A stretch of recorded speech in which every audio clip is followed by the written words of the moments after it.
Hello, and welcome to Doha Debates on Twitter Spaces. I'm Karen Given, and I'll be your host for this conversation about sport and gender, and particularly about whether gender is still the best way to segregate sport. If you're new to Doha Debates on Twitter Spaces, welcome.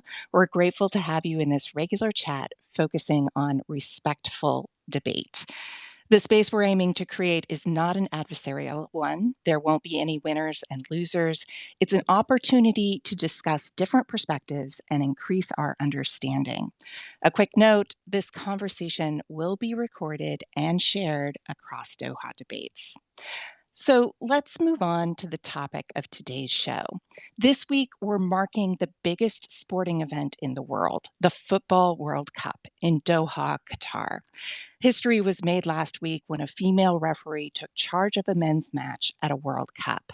And today we're considering gender and sport, specifically the way sport is traditionally divided along gender lines, with men and women competing separately against members of their own sex. As ideas about gender have evolved in society, so has our approach to playing and organizing sport. For example, some sporting organizations are introducing co-ed teams and open leagues. The Olympics has dramatically increased the number of mixed gender events at both the summer and winter games. And in swimming, the organization governing international competition, FINA, said earlier this year that it would look to create an open category for trans athletes that identify as female but don't meet testosterone level requirements. New sports like korfball, techball, and even a real-life version of Quidditch from the Harry Potter novels have been designed so that teams contain both men and women. So, as a society, do we need to rethink our approach to how we organize our sport? To help us talk through this, we're joined by Dr. Adam Cohen, whose work at the University of Technology in Sydney focuses on sport for development and social justice. In his research, Dr. Cohen examines the social impact of sport and investigates inclusivity within a sports setting. To give us the athlete perspective, Mana Patel is an Olympic swimmer who represented India at the 2020 Tokyo Games. She holds 35 national swim records, has won 70 gold medals at the national level, and 34 international titles. Welcome to you both. Thanks for having us. Appreciate it. In the next 45 minutes, we'll be hearing two different perspectives from our guests. And of course, we'll want your perspective too. Tweet at us and we'll try to read some of your comments later in the show. So let's begin. I'd like to start by asking both of you, as society changes, should the sporting world move away from traditional gender segregation and, for example, towards more mixed team sports or events? Dr. Adam Cohen, you have the case in favor of co-ed sports. Sure. Again, thank you for hosting this, and it's a topic I find really interesting and really enjoy talking about. The quick answer is it's very nuanced, and I don't know if it's good for debate, but it's not necessarily a yes or no. Should we evolve specifically to all co-ed, or should we keep going the way we're going? But I think there needs to be more consideration of more pathways and more opportunities and more ways to bring people together versus just specifically sorting purely based on gender. And I'm sure we'll dig into it a little deeper, but the emphasis of my research is the idea of focusing on more based on skill or desire from the athletes. Are athletes looking to have a good time, or are the athletes trying to be in an ultra competitive setting and you know achieve greatness to make the Olympics, to become a professional athlete, become a scholarship athlete? So I think a lot of consideration needs to be more on what the ultimate goals of the athletes are, and then designing sport around that. And one of the pathways that I've talked about is the co-ed platform for that. Great. So, Mana Patel, you're an elite level swimmer, and for you, it is important to maintain gender segregation. Tell us why.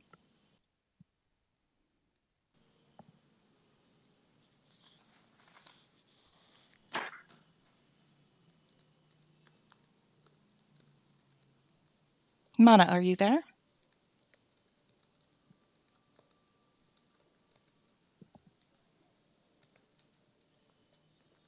I can hear her typing, but I can't hear her talking. So, Adam, let's go back to you for a Sure. second. What are the benefits of co-ed sports as you see them? Yeah. Well, the ultimate outcome is this idea of potentially reducing stereotypes or shifting perceptions. We have this big thing going on in society with implicit bias, where um, I talk about a lot in class the idea of the quote unquote throw like a girl stereotype, and what does that mean? And there's some great videos of if you ask that question to a teenager or a young adult, throw like a girl means something much different than you ask that question to a 4-year old or 6-year old that hasn't been um, that hasn't been thrown all the different stereotypes in media or their own life experiences. So the ultimate idea is you take this co-ed setting and you can potentially reduce stereotypes, shift these perceptions, and basically, long story short, is if you create a setting where the athletes have equal status, this idea that whether it's whatever demographics we're talking about, obviously for this, men and women, where they're treated the same by coaches or by the authority figures in general, that they're getting the same playing time, they're getting the same opportunities. Um, they have the same goals. So that circles back to what I talked about earlier about are they trying to achieve greatness? Are they just going out there to have fun? Do they want to go have beers after the game? Is it young kids that just want to go have ice cream after the game? What are the common goals? Are they similar? And finally, is there this opportunity for acquaintance potential or this idea of intergroup cooperation where are they getting to talk to each other? Are they getting to hang out? Are they getting to learn from each other? So boys learning from girls that, oh, just because you're a girl doesn't mean quote unquote you throw like a girl. You can be a badass athlete just like anyone else. So that's the idea is using these co-ed settings to bring groups together. So we asked this question of our Twitter audience. We asked, what is the best way to achieve gender equality in sport? And only 2.4% of responders thought the answer was to make more sports co-ed. Mm-hmm. There were some great other ideas here. 61% said invest in women's sports. 22% said close the gender pay gap. 14.6% said expand sports categories. But to the 2.4%, should that number be higher? Do you think that that is a better pathway to achieve gender equality? Well, I love hearing that, and so 98% of people think I'm wrong, which is fine.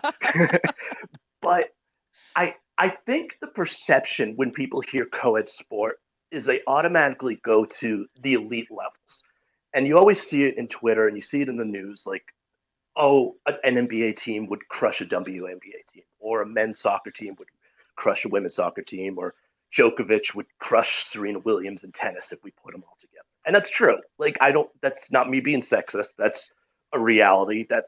But my thing is, I don't really care as much about the elite side. I think that will sort itself out. And if you're the best of the best, there's going to be pathways for that. My focus when I'm talking about co ed sport is where are the recreational players going? Where if I'm going to play softball or kickball or dodgeball or whatever, I don't need to be sorted into genders. There's a zillion women that are better than me at soccer. There's a zillion women that are better than me at softball. And I think the same when we're talking about youth sport, where yeah, there's going to be the elite, the 10% that they'll have their pathways. But what about that other 60, 70%?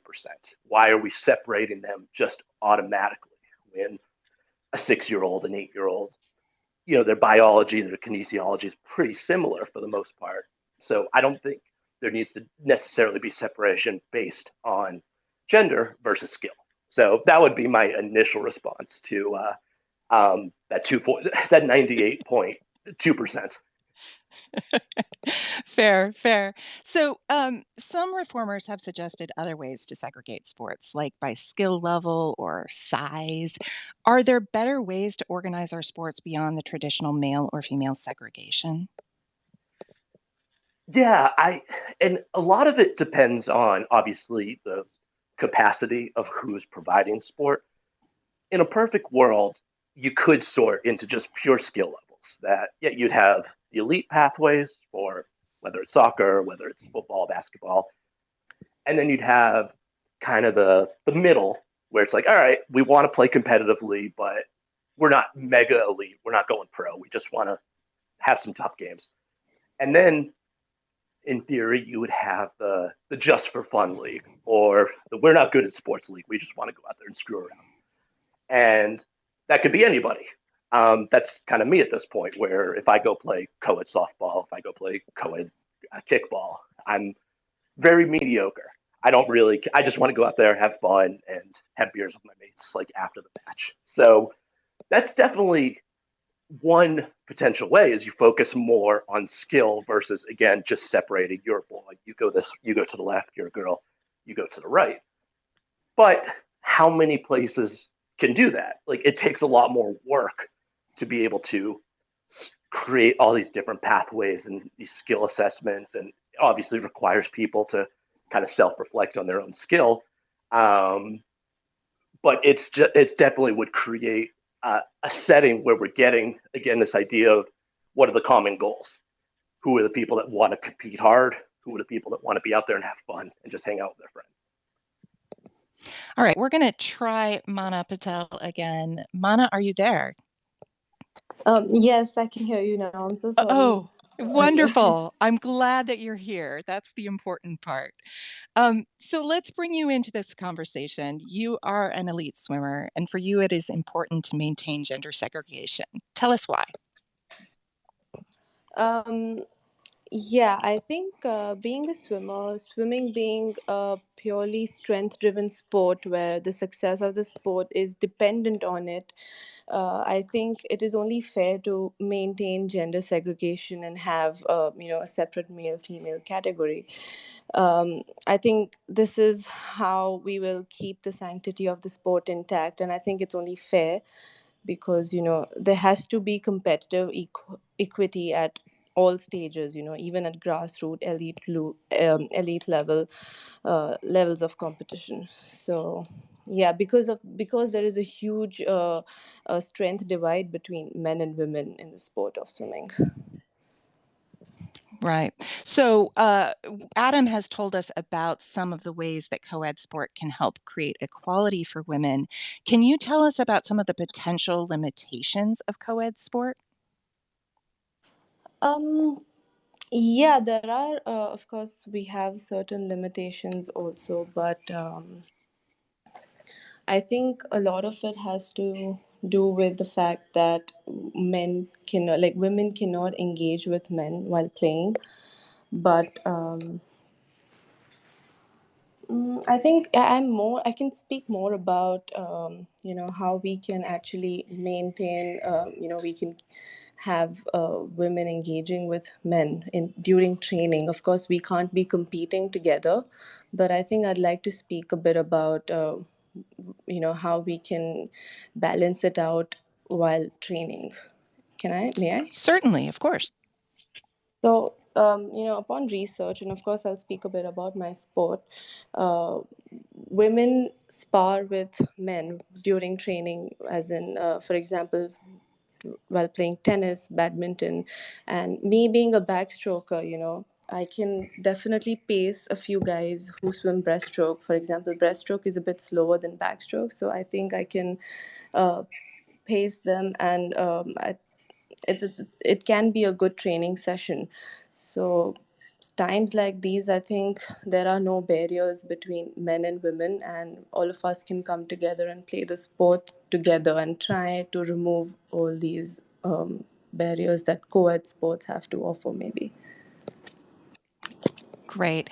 So, we're hoping to have you each summarize each other's arguments, but before I ask you to do that, Mana, were you able to hear Adam's arguments? A bit, yeah, a bit.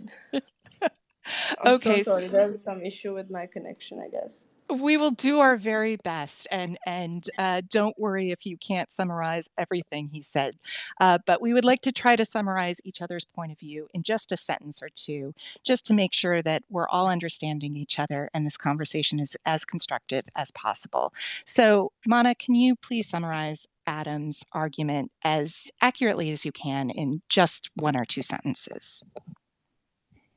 Honestly speaking, I could barely hear the later part of. I'm so Uh, sorry. I'm no, extremely sorry. No problem. I know that Adam has been able to hear you better. So, Adam, how would you sum up Mana's argument? Yeah, I would say the argument is providing an opportunity for all parties to have the optimal competitive outlet and fair competition versus having a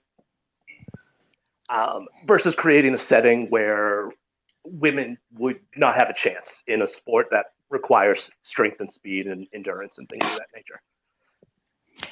And Mana, is that an accurate summation of what you said?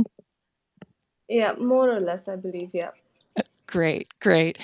So we do have two arguments, one in favor of co-ed sports and one outlining the value and importance of traditional gender segregation. But I don't think, as Adam suggested at the very beginning, that we have a completely polar opposite debate here, right? There's a lot of common ground. And I'd like to explore some of that common ground. Mana, you talked about the benefits of training with men in swimming. What does that do for you as a swimmer? I think let me speak a bit about my swimming when I was 12 years old. I mean, when I was 12, I was faster than the boys my age, and you know how I've always heard people around always talk that men will always be better, faster, stronger than women. You know, talks like these are always go around. So I was a bit excited to be better than boys my age back then for some period of time. So it was quite exciting, and I always, growing up, I always enjoyed racing boys, training with boys, so that I could be better. So, because obviously it's a fact, and they're always going to be stronger than me, stronger than women. So, yeah, training with them always was challenging. And I think this also somewhere. Um, focuses on achieving gender equality. When you're all training together doing the same sets, you kind of push each other. And also this also impacts a lot on how you grow together as a team and also as individual. You end up making friends with them, and this also reflects a lot upon women's mindset. It helps women, it gives them an opportunity to grow as an individual. Helps them realize their self-worth and results in an overall development. So I think it is really important part of gender equity. Adam, I want to give you a chance to respond to that. Yeah, I know this is supposed to be a debate, but I basically agree with everything that Mana is saying so far. Um, and I just want to emphasize that when myself and others are calling for co-ed sport, I'm not necessarily saying that Katie Ledecky should jump in the pool and compete against Michael Phelps or anything of that nature, because again, we're not creating a fun competitive space for either party. But as Mana was talking about, this idea of shared space, maybe sharing same resources and coaching and locker rooms, and getting to intermingle and learn from each other and recreationally compete with each other and get to know each other. That's where you're creating this really cool setting where it is this idea that, yeah, maybe I'm not quite as fast as you, but the women that are in the pool, they're also badasses. They're also working their butts off. They're also trying to achieve greatness. And while it's not necessarily specifically a co-ed competition, it's creating a co-ed setting, which is great. And I would be really curious about Mana's take on the co-ed or mixed gender relay races that were going on for the Olympics. Because from my perspective, that was one of my favorite events of the entire Olympics. Was this idea of um, obviously putting men and women in the same race, competing together. Yes, the men were faster, but the women got to be on the same stage in the same competition, working for the same medals in front of the same types of crowds, getting huge television ratings. And I remember from my students' perspective when I was teaching in Australia, that was one of their favorite events of the whole year. Um, so maybe I'm not debating as hard as I should, but I definitely think there's some cool stuff that's going on in the swimming world. I definitely want to get Mana's thoughts on that. But first, I want to say if you're just joining us, this is Doha Debates on Twitter Spaces. We're having a debate about gender and sport and thinking about traditional gender segregation in sports and the benefits of co ed sports. If you have any questions or thoughts for our guest, please tweet at us at Doha Debates. So, Mana, what did you think of those mixed gender relays? So yeah, recently, as Dr. Adam mentioned, that swimming has newly introduced mixed relays, and they're definitely very, very fun. One of my favorites for sure. So mixed relay consists of a team where we have two male and two female swimmers in each team. But here, the interesting part is you could be racing a guy, because the order of the events is not decided, is not known by the other teams. So other teams are not really sure who's going to be swimming the backstroke leg or the butterfly leg. So one guy could be one male swimmer could be jumping in from one team and racing a female swimmer from the other team. But again, of course, there is a huge strength divide. But the mixed relays are purely dependent on strategy, on the times that are clocked by the teammates versus the times that are clocked by your opposite team, and how much of catching up is to be done. For example, if a female swimmer jumps in from the other team and a male swimmer catches up and takes the lead, so how are you going to maintain, how are you going to take the lead? And so I think it's purely based on strategy, and those are the most exciting relays to watch, where one can never know what to expect. So that's something fun. It's beauty of sports, you may call it. I want to return to that story of French football referee Stephanie Frappart and her female assistant referees adjudicating the World Cup match between Germany and Costa Rica in Qatar. It's been seen as a step forward for gender equality in sport. What are some of the ways high profile women in sport can have an impact on community and culture? Adam, why don't you take this first? Yeah, I mean, this circles back to that idea of implicit bias, or there's a saying, you can't be what you can't see. And as you mentioned, this is the highest of high profile of a female getting to be part of the World Cup, or there was the whole team of three women referees as part of that game.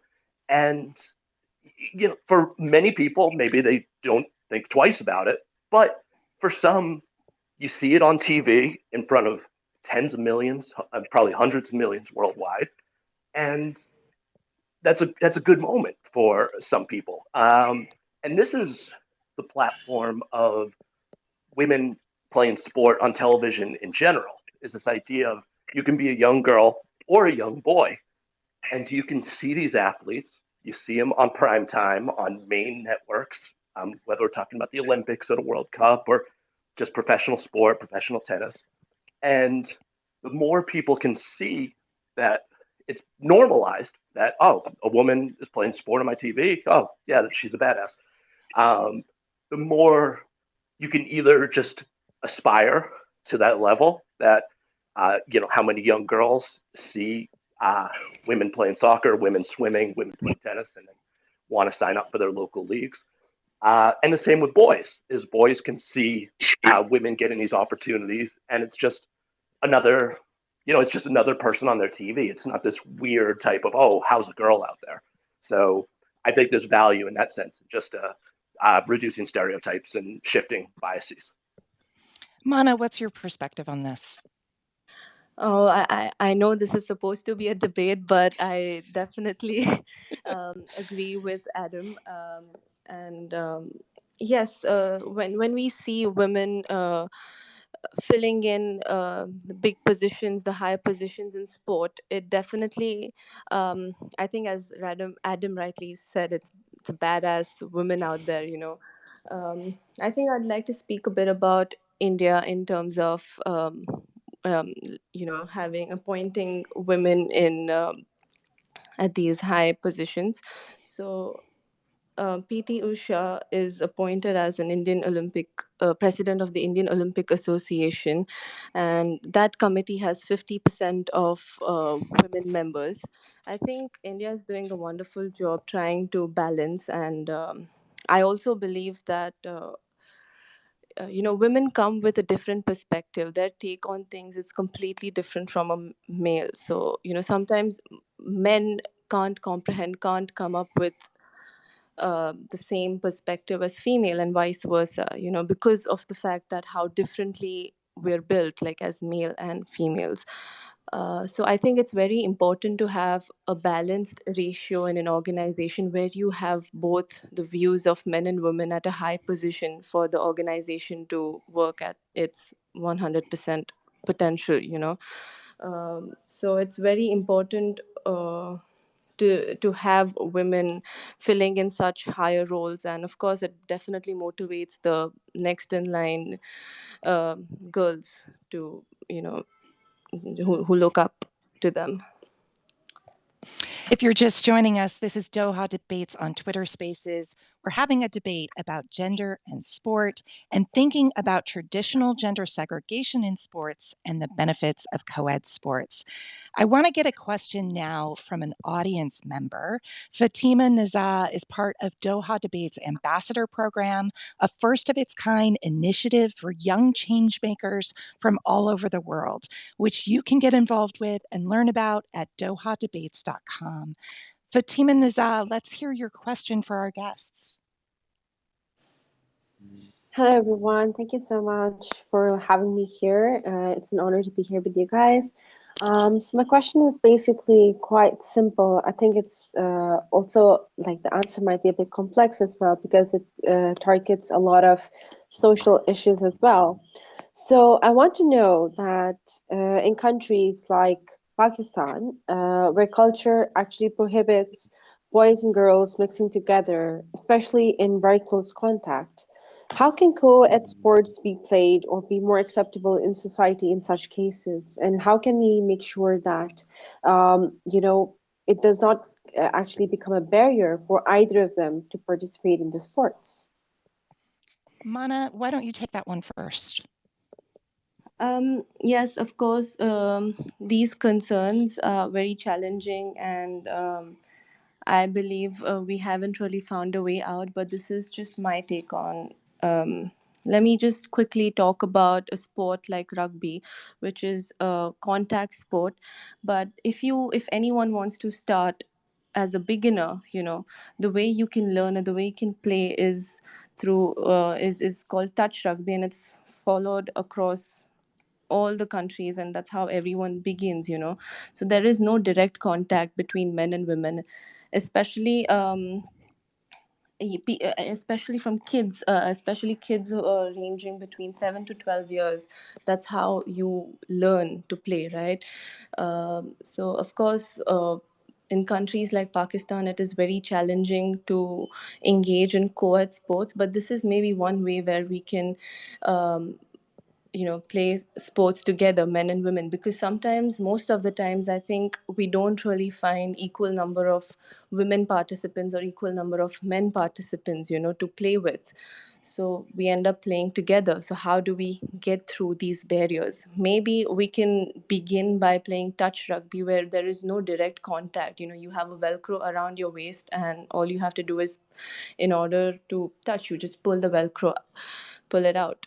So some games like these, or we just have to come up with some methods like these. So there are more and more opportunities for both the genders to engage in sports equally, although it's still very challenging, I believe.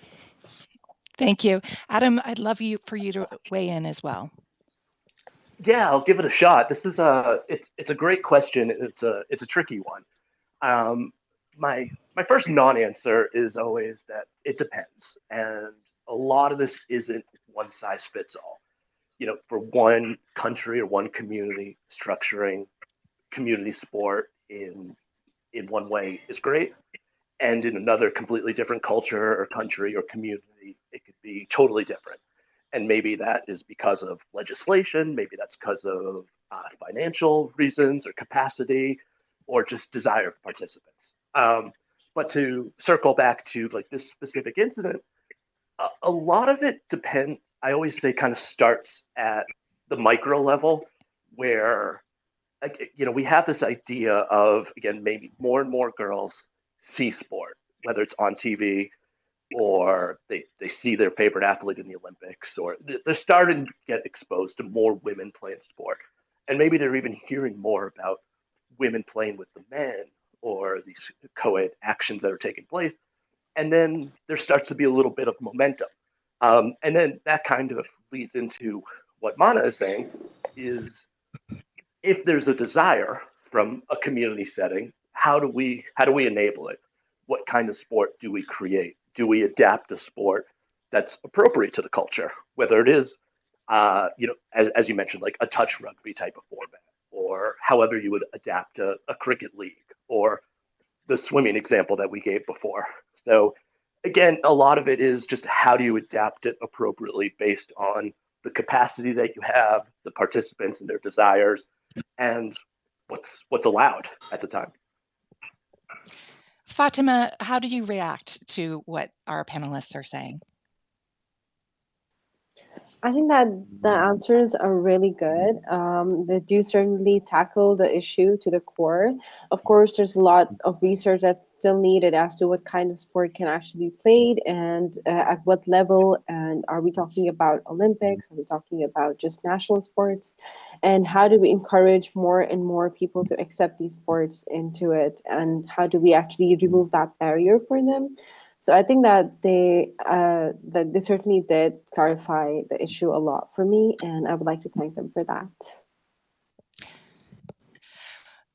Thank you, Fatima. So some of you have been letting us know on Twitter what you think about today's topics. We heard from Cabra Altaf, who says, I think there should be no gender segregation in sports. Sports is all about inclusion. Training sessions can be divided as per athletes' physical and mental strength, and coaches can still plan differently for each athlete, whether it's a boy or a girl. Let's step towards equality.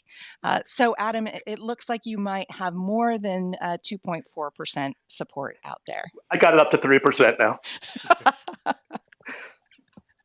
No, I Fatima, appreciate that's yeah. No, that actually summarizes much better than how I've been summarizing, and I appreciate the comment there. Fatima, how do you respond to that Twitter comment? I think that this is really interesting because while we are talking about giving them both like different sessions according to their requirements, it still raises a lot of concerns about having some differences in the sessions themselves, in the trainings themselves. And while we do want to push for a more equal society, we also don't want to raise more, you can say, barriers in terms of how they're trained, in terms of how they're, perceived, because then they might take it into other contexts, as in like, having more differences, creating more differences. Okay, maybe they can say that they were trained better. Maybe they can say that, they were having a lot of access to more resources. And then it also raises concerns about what quota of that specific team is going to be female, what quota is going to be male. How do you decide that? And who's going to be deciding that? For example, if you take football into account, there's only one goalkeeper.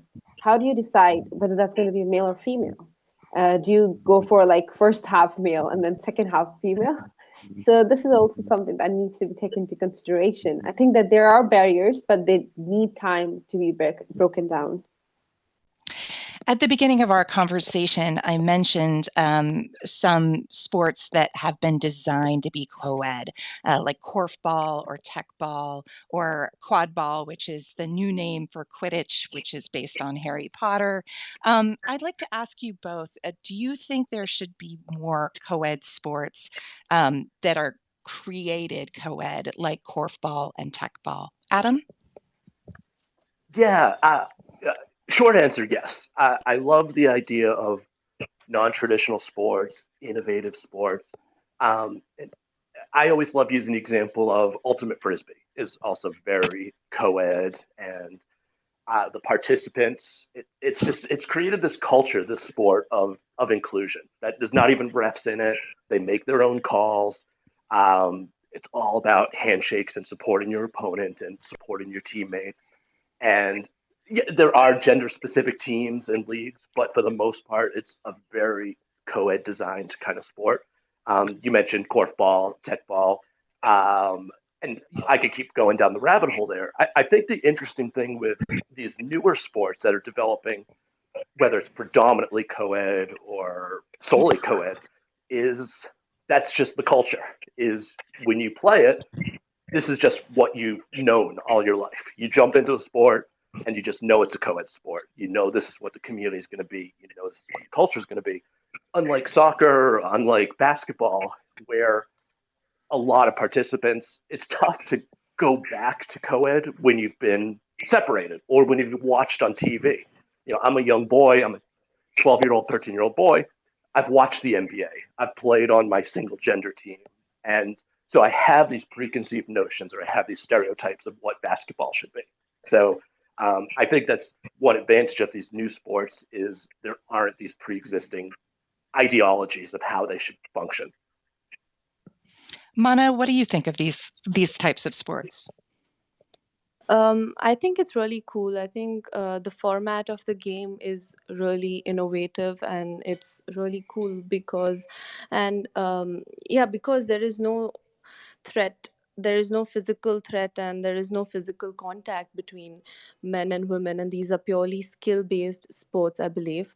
Of course, there is use of your physical strength to an extent, but that what I mean is there is no physical direct contact between men and women, and I think then it's fair. Like for example, sports like equestrian, where the success of the game depends on your riding skills. So sports like these, you can possibly have genders competing against male and females competing against each other, whereas I truly agree with Adam. It's just not right to disturb the format of game of sports like basketball, swimming, football, where it's just not possible to have men and women play together, eat together. It's just not possible for a female to take that impact.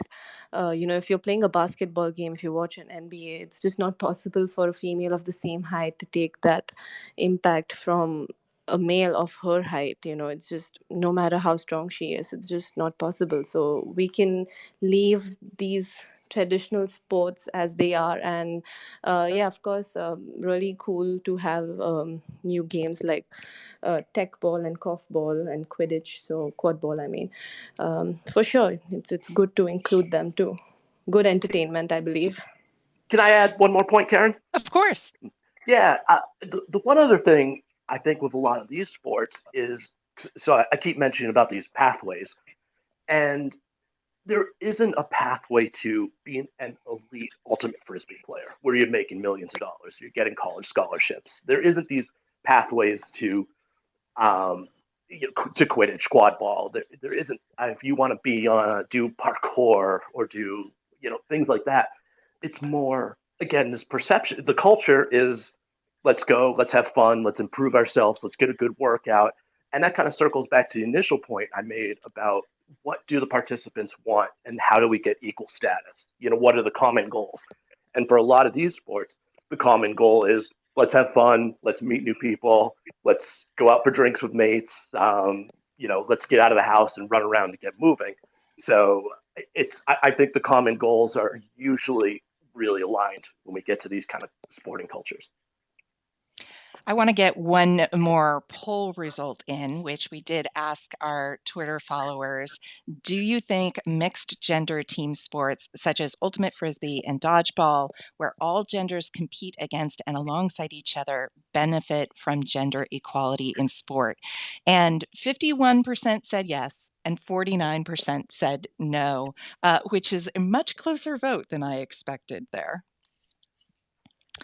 I would love to give both of you a chance to ask each other questions. Are there things that you want to know about the other's perspective? I'll toss one out there.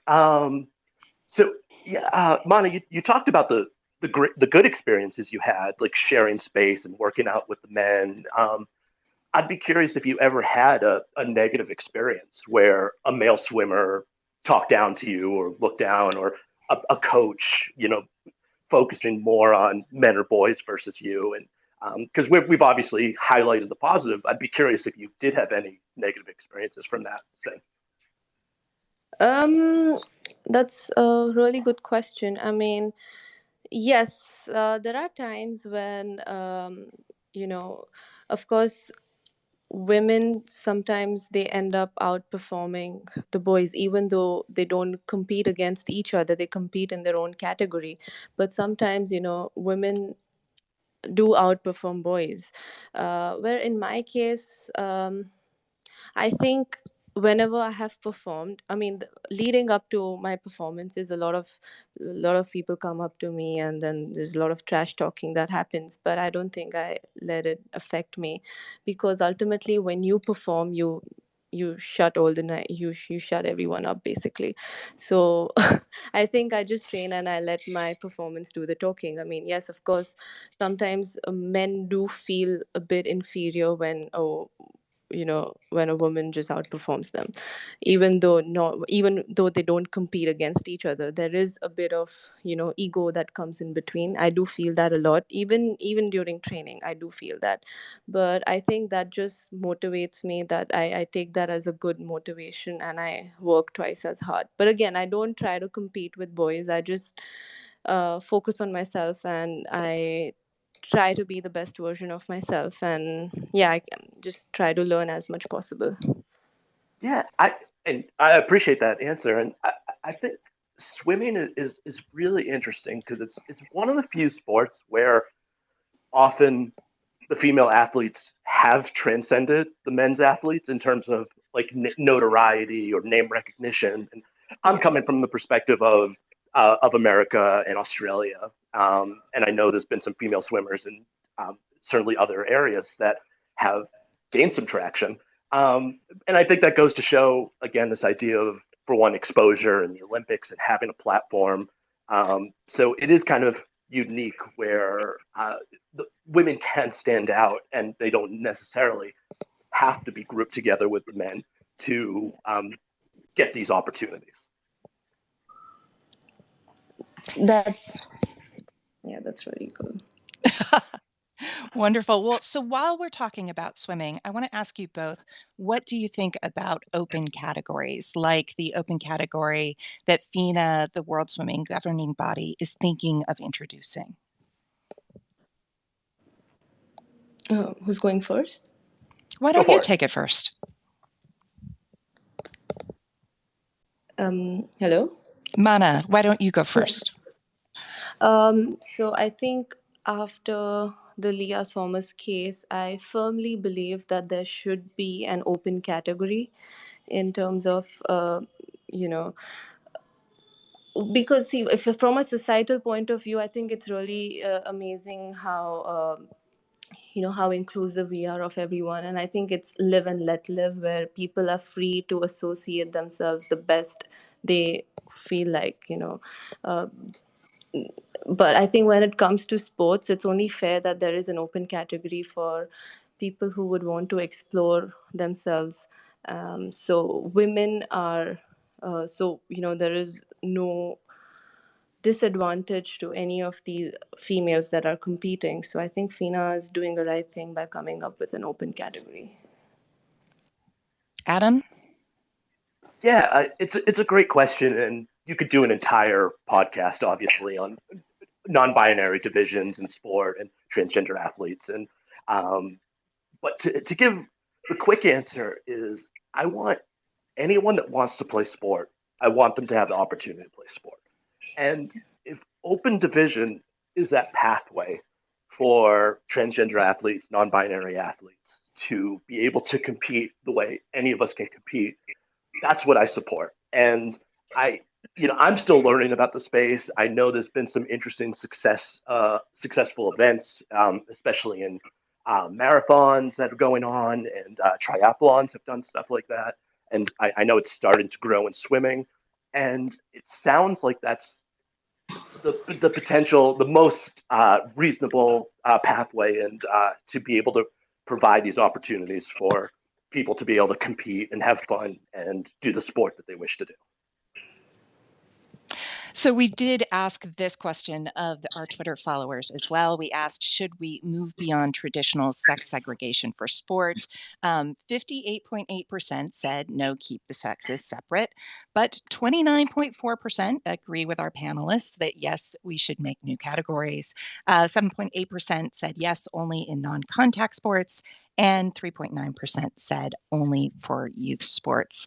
I think I'd love to give both of you just a quick opportunity to respond to those numbers. Are they surprising to you? I'll jump in. First off, no, it's not surprising. I think, again, we're getting to the numbers are driven by what people read in the media about elite athletes, and people can, because they want people competing for medals or prizes, or they want it to be quote unquote fair. And I always say that, yeah, we need opportunities for elite athletes. We need these pathways, these open divisions. But my focus when it comes to opportunities is more, again, the average athlete, the person that wants to compete in a marathon. They don't want to win. They don't want to be like this Olympic runner. They just want to run a marathon and to be their authentic self while they're doing it. And that's always my response is, where are the opportunities for these athletes? So just the average Joes, the just the individuals that aren't aspiring to win gold medals, but they just want to do their sport. And that's where I advocate the most is, let's think about, that's the 80, 85, 90% of non-binary or transgender athletes, is where do they go? Mana, do you want one more chance? We have time for just one more response. Yeah, I think the problem is no one has really come up with a solution, you know, or a mutually acceptable solution for all the groups. So I really believe giving a fair chance to everyone to compete, because sports is all about fair competition, you know. If the trans and the intersex want to compete, there should be an open category, you know.